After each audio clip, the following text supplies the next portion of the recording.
The calisthenics versus gym debate has been going on for decades, and both sides will tell you they're right. The gym bros will say you can't build real size without weights.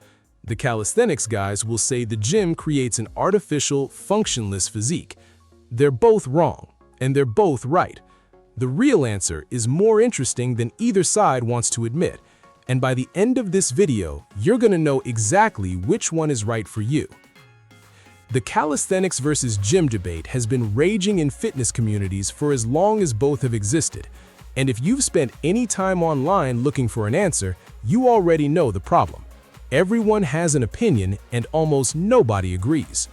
Gym lifters say you need progressive resistance with heavy weights to build any real size. Calisthenics athletes say the gym gives you mass without function, big muscles that can't actually do anything. Both camps are passionate. Both camps have physiques to back them up, and both camps are telling you an incomplete story. Today, we're breaking this down completely.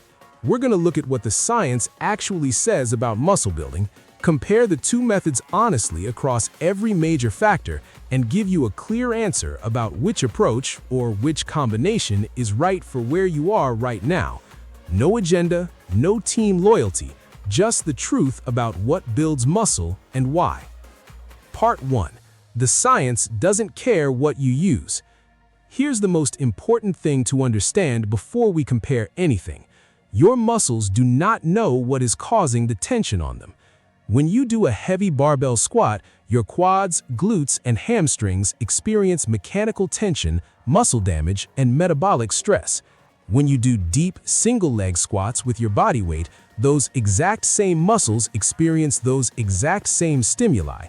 Your body doesn't register this is a barbell or this is body weight. It registers load, tension, and effort, and it responds by rebuilding the muscle tissue stronger than before. This is the foundational principle that makes the whole debate somewhat misleading from the start. The mechanism of muscle growth, hypertrophy, is identical regardless of the tool. What actually matters is whether you're generating sufficient mechanical tension, whether you're applying progressive overload over time, and whether you're recovering adequately. Both gym training and calisthenics can satisfy all three of those requirements. The question is how well each one does it, and in which specific areas each has the advantage. Part 2. Where the gym has the clear edge. Let's be honest about where the weighted gym training wins, because it genuinely does win in several important areas. Progressive overload is simpler in the gym. This is probably the biggest practical advantage of weight training. Want to make an exercise harder? Add 5 pounds to the bar. The ability to increase resistance in tiny, measurable increments means you can apply progressive overload with a precision that calisthenics simply cannot match in most cases. When your goal is to keep getting stronger and bigger over months and years, that precision compounds into massive results.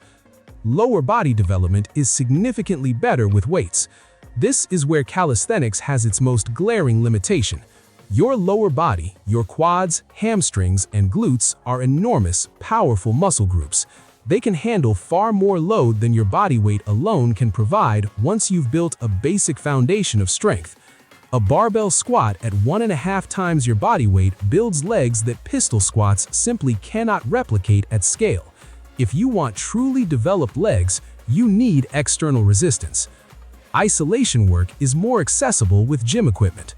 Building specific muscles like the rear deltoids, biceps, triceps, and calves in isolation is much more straightforward with dumbbells and machines. Calisthenics can target these muscles, but with less precision and often with more complex movement requirements. Beginner accessibility for strength progression. For someone who is very deconditioned or significantly overweight, bodyweight training can actually be too difficult to start with because the load is their entire body weight. The gym allows you to begin with very light weights and build from essentially zero. Part 3. Where calisthenics has the clear edge. Now let's be equally honest about where bodyweight training wins, and it wins in some areas that most gym-focused people completely underestimate. Relative strength and body control are unmatched. A calisthenics athlete who can perform a planche, a front lever, or a strict muscle-up has developed a level of full-body tensioning, proprioception, and neuromuscular coordination that most gym lifters will never come close to. These skills require your entire body to function as one integrated unit, and building that integration produces a different, arguably more functional kind of strength. Joint health and injury resilience tend to be better. Heavy barbell training, done with poor form or excessive volume, places significant stress on your joints, especially your knees, lower back, and shoulders. Calisthenics movements, particularly pulling movements like rows and pull-ups, tend to be more joint-friendly because the load is distributed more naturally. Many people who struggle with chronic gym injuries find that transitioning to a primarily bodyweight-based program resolves those issues. Upper body pulling development is exceptional. Pull-ups and their progressions, archer pull-ups, typewriter pull-ups, one-arm negatives, build some of the most impressive back and bicep development you will ever see. The full range of motion and the demand on the scapular stabilizers make weighted pull-up variations arguably superior to lat pull-down machines for functional back strength. Zero equipment means zero excuses. You can train anywhere, anytime, with nothing. The psychological barrier to starting a calisthenics session is much lower than driving to a gym. For consistency, which is the single most important variable in long-term fitness, that accessibility advantage is enormous. Core strength development is superior. Almost every calisthenics movement requires active core stabilization.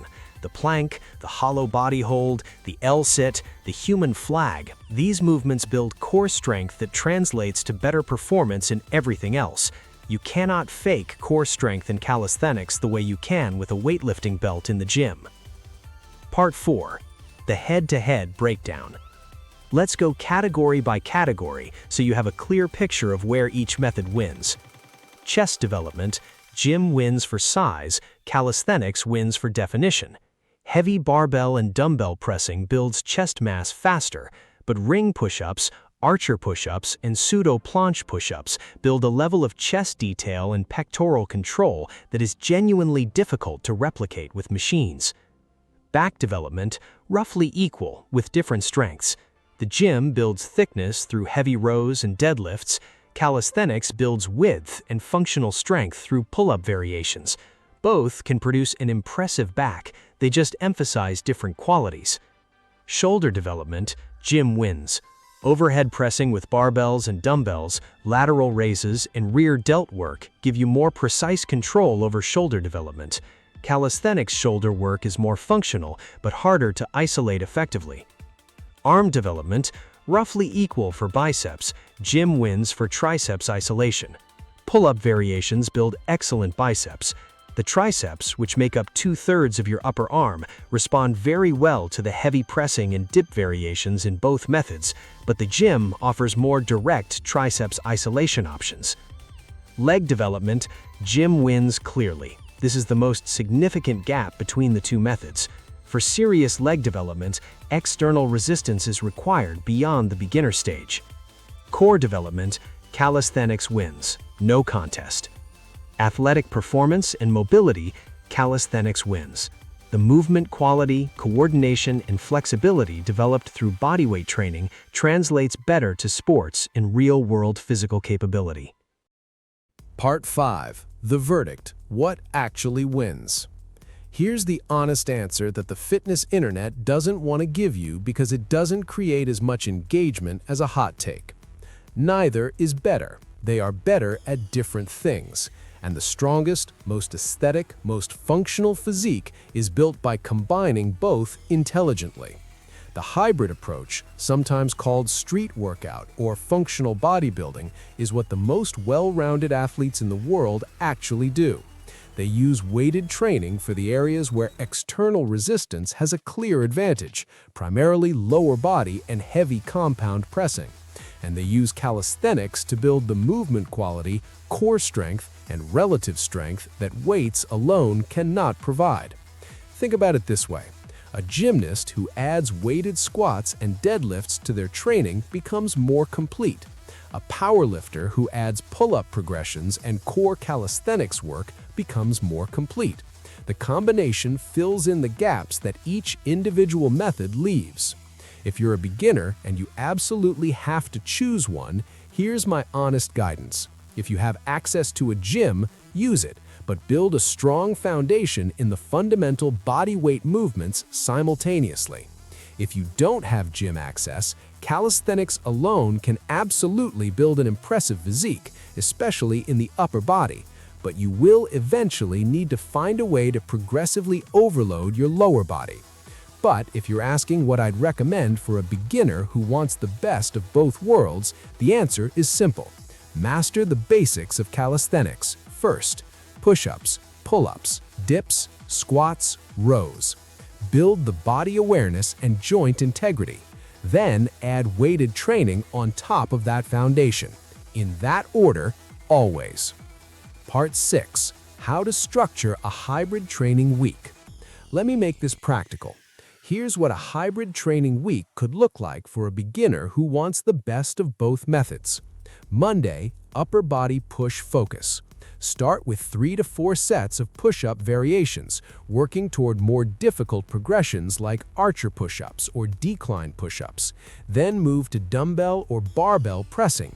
Finish with tricep isolation work. Tuesday, lower body.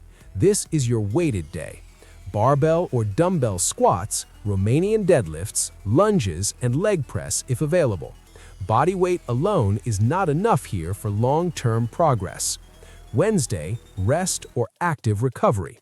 Light walk, stretching, mobility work. Thursday, upper body pull focus. Pull-ups and rows are your primary movements. Work your pull-up progressions, jumping pull-ups, band-assisted, negatives, or full pull-ups depending on your level. Add dumbbell rows and face pulls. Friday, full body functional strength. This is your calisthenics skill day. Hollow body holds, L-sit progressions, ring work if you have access, handstand work. This is where you build the movement quality and core strength that will elevate everything else. Saturday, optional. Add in whatever you feel your body needs. Extra upper body volume, a second lower body session, or a conditioning workout like jump rope, sprints, or swimming.